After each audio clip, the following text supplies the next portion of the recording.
Hello again. This is Father Justin Ho taking us through Revelations. This time we will go through the three sevens in the book of Revelation. Seven is a symbolic number of completion. And the first one we'll look at is the seven seals. If you remember, there was a scroll in our last Revelations class that had seven seals on it. The scroll is kind of what is to come, or for the people that John's writing to, what's coming down the pike for them. And so let's look at these seven seals. The first four seals are the horsemen of war, famine, plague, and death, or as we like to call it, every day in this world. So the first four seals represent the condition of humanity that God is going to transform. Right? So this is what life is like between the first coming of Christ and the second coming. And one of the ways to think about it, as Paul writes, that we are in a place of labor. So when the cross happened, it began like labor pains with the hope of the birth of the new creation. But right now, the whole world is in the labor pains, and those labor pains look like the four horsemen of the apocalypse. And the fifth seal that opens is the cry of those who have died and suffered at the hands of people like Nero, who killed Paul and Peter and many of the disciples, and many Christians. And the martyrs are crying out for justice, right? And so then the sixth seal, the persecutions will end. So in other words, when the sixth seal's open, we have to understand persecutions can't last forever. The sufferings of this world and the evils in this world cannot last forever. They have a season and a time. And then he puts forward this number of 144,000. And that is 12,000 from each of the 12 tribes, making 144,000. This kind of points us to Numbers chapter 1, where they take account of all the tribes of Israel and their armies. It's a military representation. So what happens is he hears 144,000 soldiers ready for battle. But then he turns, and what he sees, right? What he sees is, after this I looked, and before me was a great multitude that no one could count, from every nation, tribe, people, and language. It's not just Israel. It doesn't exclude Israel, but it's not just Israel. Standing before the throne, before the Lamb. They're wearing white robes and were holding palm branches in their hand. And they cried out in a loud voice, "Salvation belongs to our God who sits on the throne and to the Lamb." So they hear an army and they see the Lamb who was slain. They hear an army and they see. And the symbol here is, how will we conquer? How will we win this battle? Through the Lamb who was slain, not through power or political coercion or any of the means of this world, but through self-giving love of God and neighbor. We will come out victorious through the willingness to suffer for the good of this world. Basically, we will win because love will win. The love of God will absolutely win. And then the seventh seal, the martyr's cry for justice, is heard. So every tribe and nation is coming, and the seventh seal opens, and they hear. And God hears. And he pours out kind of fire from where the altar would be for sacrifices. Gets these coals, and he pours them out as judgment upon the world. In the end, God will win, and the people who have caused them to suffer will not get away with it. No one in the end gets away with it. Justice will be had.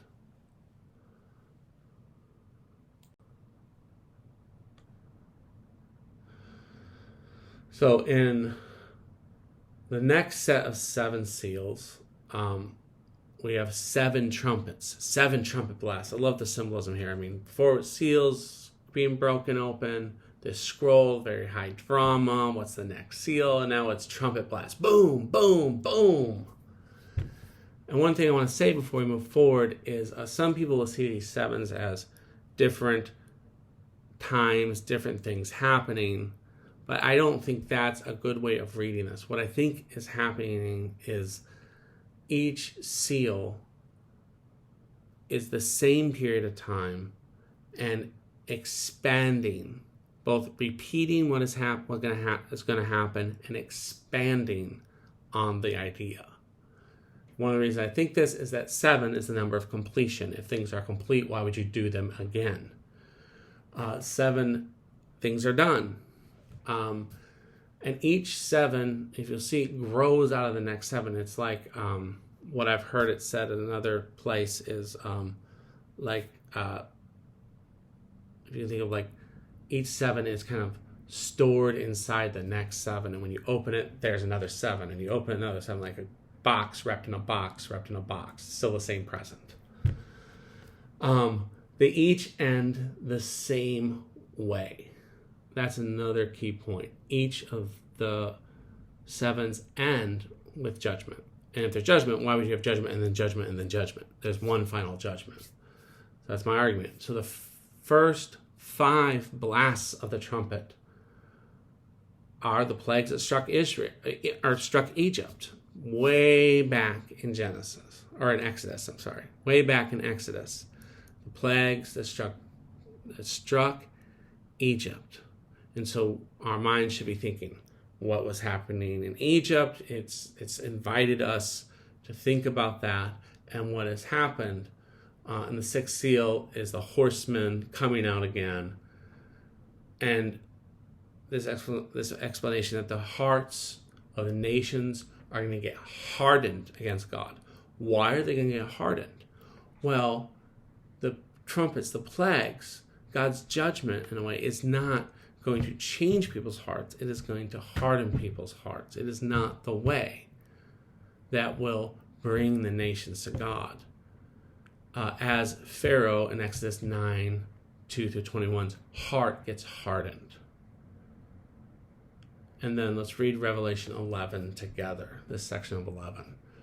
I was given a reed like a measuring rod and was told, go and measure the temple, God and the altar, and its worshipers. So this measurement, this is kind of symbolic in the Old Testament about God's protection. But exclude the outer court, do not measure it, because it has been given to the Gentiles. They will trample on the holy city for 42 months. So they will trample all over the city for a given period of time. And I will appoint my 2 witnesses. Right? There's a lot of confusion about this. There's this idea that the 7s represent the 7 years of tribulation to come.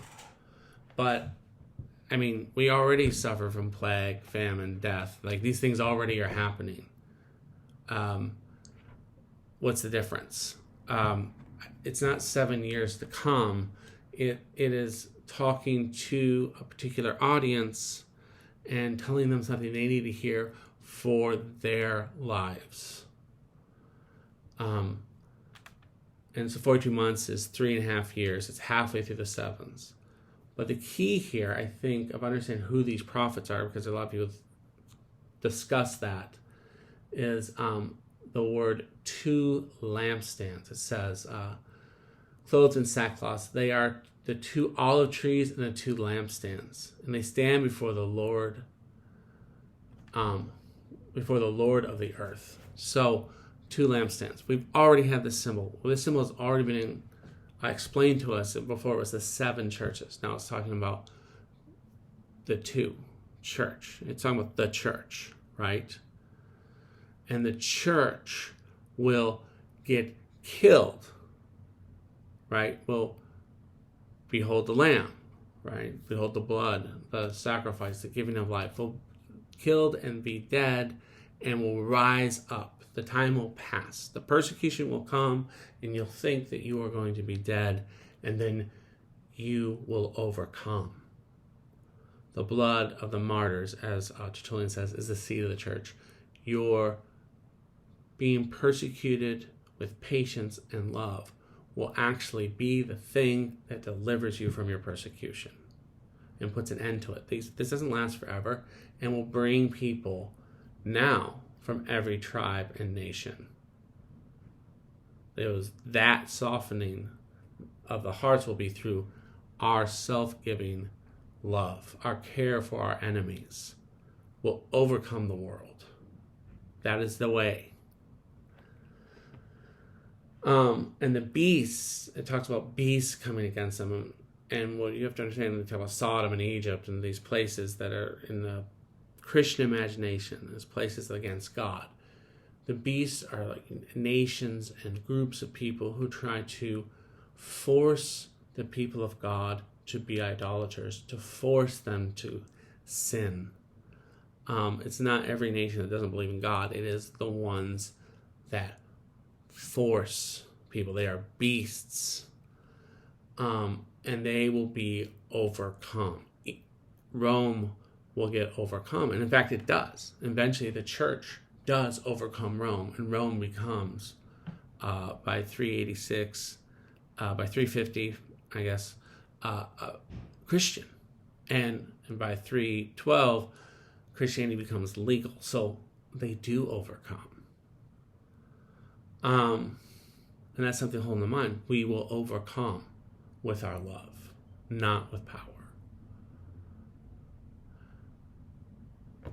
And the seventh trumpet rings, and the seventh angel sounded his trumpet, and there was a loud voices in heaven, which said, "The kingdom of the world has become the kingdom of our Lord and his Messiah, and he will reign forever and ever."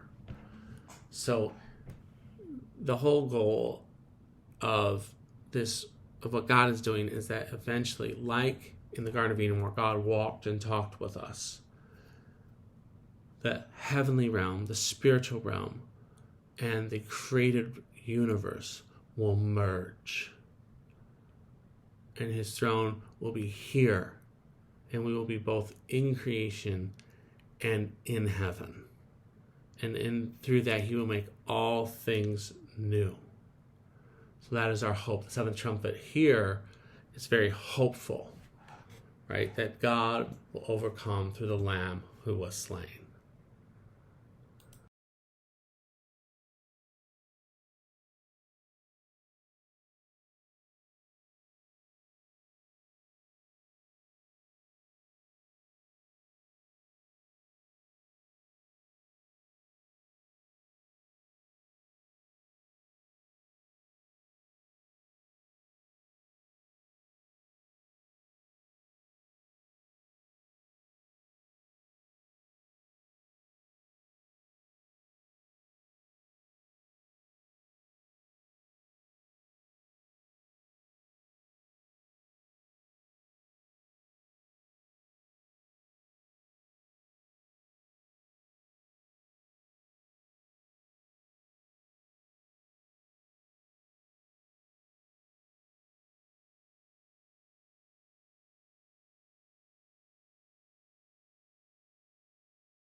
And then that gives us the final set of seven. 7 bowls poured out in Revelations 15 and 16.